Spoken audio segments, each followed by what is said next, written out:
Following a 2-1 victory over the Premier League champions Manchester City, Manchester United have lifted their 13th FA Cup to move just within one cup lesser than the record winners of Arsenal. Remember, Arsenal have 14 to their name, while Manchester United now have 13. I do think Manchester United have had a better season than Arsenal overall. And hear me out. I know many of you will disagree with this opinion, but hear me out. Gigantic clubs like Manchester United, Arsenal, Manchester City, Liverpool, Chelsea, name it all, across the globe, are always fighting for a piece of silverware. In Uganda, Sports Club Villa just ended their 20-year wait for a league title when they clinched the Uganda Premier League title. It doesn't matter when they came close. It will never count if they missed it by a whisker. It never counts. At the end of the day, it's a piece of silverware that these gigantic clubs fight for.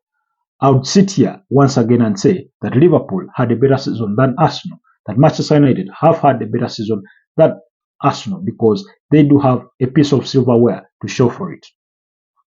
Last season, Arsenal were incredible. They did perform wonders because nobody had expected them to challenge for the Premier League title, and yet somehow they managed to stay on top of that league table for more than 200 days, despite the fact that at the end of the day, they sort of collapsed and it went to Manchester City. Of course, it was the experience over the inexperience of Arsenal at the time. But at the end of it all, they had no piece of silverware. Not the Europa League, not the Premier League, not the FA, not the Carabao Cup. Zero. Nothing to show for it. Same applied this season. They played quite incredible football, in my opinion. They finished second of the Premier League. They did reach the quarterfinals of the UEFA Champions League for the first time in 14 years, when they were only returning to the scene in the Champions League for the first time in 7 years. So, clearly, if you're an Arsenal fan, there's a lot to be delighted about. But my view is that Manchester United have had a better season than Arsenal. Yes, Manchester United finished 8th, but with that victory of the FA Cup, they are bound to feature in Europe, that is in the Europa League come next season. Of course, we cannot compare the Europa League to the UEFA Champions League, where Arsenal will be playing next season, but at the end of the day, they have a piece of silverware to show for it. Liverpool won the Carabao Cup when they beat Chelsea by 0-0. They have a piece of silverware to their name. Manchester City clinched their 6th Premier League title under the charges of Pep Guardiola on the final day as they beat up against West Ham by 3-1 to edge it over Arsenal. So they have a piece of silverware. We all know that we cannot compare these titles because at the end of the day, the Premier League is bigger than the FA is bigger than the Carabao Cup, the Champions League could be argued that is bigger than all the other three. So it doesn't matter how small a title they won. At the end of the day, Arsenal finished the season without any piece of silverware. Anyway, as far as the game was concerned, it was a shadow of Manchester City that we were watching. Phil Foden, who was sensational all season, was a shadow of himself. The only star player I would pick in this Manchester City side today, probably that tried to put in the effort, was Jeremy Doku. He's the one that tried to trouble this Manchester United side. Manchester United were not incredible themselves. I mean, their first goal was they capitalized on a blunder of Joško Gvardiol heading the ball past the Manchester City goalkeeper there, who had come for the ball, but eventually he heads it past him, and then Alejandro Garnacho capitalizes on that mistake to open the lead for Manchester United, and it's 1-0. At some point in the game, Manchester United just had 25% of possession. But again, possession never counts. It's the goal that counts. It's the ball that ends up in the back of the net that counts. Then somehow, again, United are faced with an attack. They win the ball back. Kobe Mino is involved in there. Ball is played to Marcus Rashford, who then plays a diagonal ball to Alejandro Garnacho. Alejandro Garnacho makes a few strides up front, manages to find Bruno Fernandes, who is well positioned somewhere within in the immediate inside of the 18 yards box, I think. And then I don't know at what angle does he see Kobe Mino darting in, but he's able to just glide that ball in his path, and then Kobe Mino fires past the Manchester City goalkeeper to make it 2-0. And then in the second half, again, Manchester City hardly created any clear-cut chances besides that opportunity that fell to Braut Erling Haaland, and his shot hit the woodwork.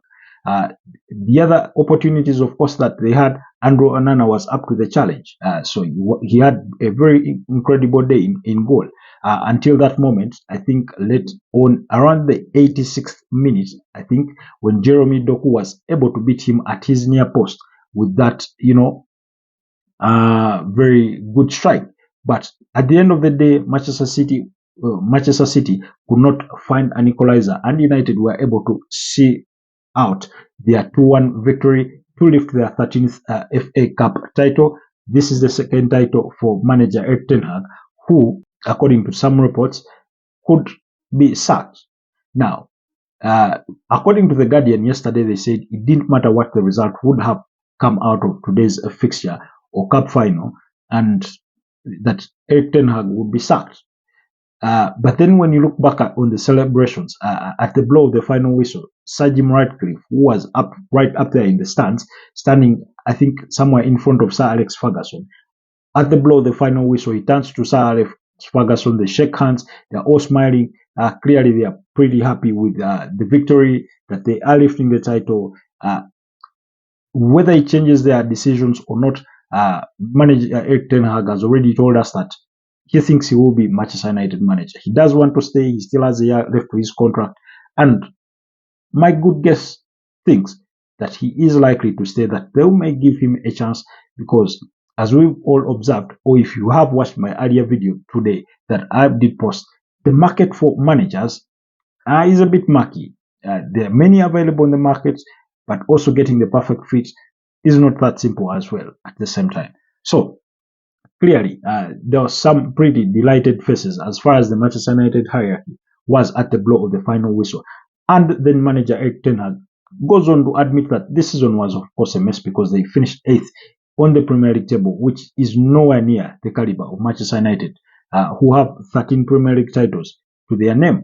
And it's, I think, Manchester City that comes next to them with about 8. The other 2 having been won by Roberto Mancini and Manuel Pellegrini, respectively, there, to add to Pep Guardiola's 6. And then I think you have a Chelsea in there with 5.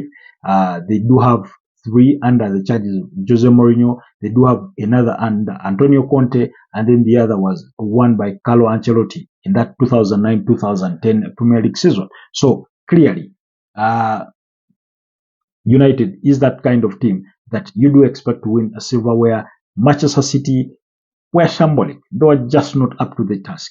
As far as things go, Lodridge spoke big on mentality, taking a dig at Arsenal for claiming that Arsenal, when they visited the Etihad, they played for a draw and they were satisfied. Well, today Man City didn't play for anything. In any case, they played to lose. That's the kind of mentality that Lodridge came with in this particular match. No Manchester City player did try to impose his name himself or his name on this particular game. It was, like I said, it was flashes of brilliancy from Jeremy Doku that was trying to trouble that Manchester United side. One would argue that Manchester United were good in terms of their structure. They tried to maintain their shape, especially defensively. Sofiane Amrabat was quite good. Kobe Mino, I thought, was quite brilliant on the day, given the kind of distance that they had to run, given that they were just chasing after the ball for the better part of the game and all that kind of thing. But Manchester City were poor. I think they celebrated too much their Premier League title and forgot about this particular game. And by the time it came around the corner, it almost felt like it was a surprise match for them. So they were not up to the task. They were really not up to the task. Anyways, it was the final game of the season for the two sides, as none of them is involved in the Champions League at this point in time. We all know it's Dortmund versus Real Madrid for the UEFA Champions League final that is slated for Saturday. But overall, I do think with that piece of silverware, the 13th FA Cup title for the Red Devils means that they have had a better season than Arsenal. Arsenal, yes, very incredible football. Finished second of the Premier League. I think 4 points better than they did finish last season. But at the end of the day, no piece of silverware. You could argue that Liverpool equally bottled a quadruple because they were knocked out by Atlanta, who were eventually champions of the Europa League, well deservedly. So they missed out on that. They missed out on the FA Cup because they were knocked out by Manchester United.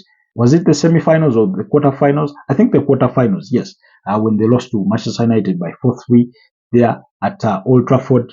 And then, of course, Manchester United have gone on to win the FA Cup. As far as the league title was concerned, as soon as they lost to Crystal Palace, they went on to crumble and they were out of it. So basically, it's Manchester City with the Premier League silverware, Manchester United with the FA Cup title, and Liverpool with the Carabao Cup. Arsenal with all their incredible football this season, both in the UEFA Champions League and in the league, they have nothing to show for it. At the end of the day, no piece of silverware. West Ham, embarrassed them, knocking them out of, I think, of the Carabao Cup, beating them 3-1 at some stage. Then, of course, they were eventually knocked out of the FA Cup.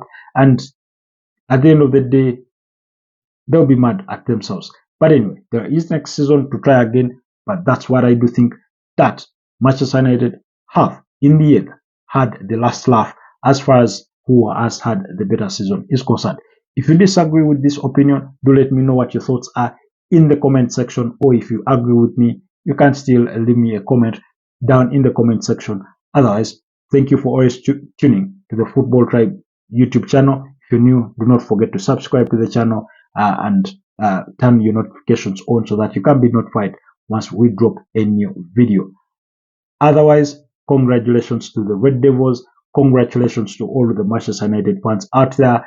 I know friends like Paul Chigozi, very big Manchester United fan there, will be delighted with this one. Then the likes of Emeka, that's yes, the romantic Michigan. Not that we are friends, but a big United fan out there. One of those, the likes of Andrew Kabura. At the end of the day, they will have something to celebrate.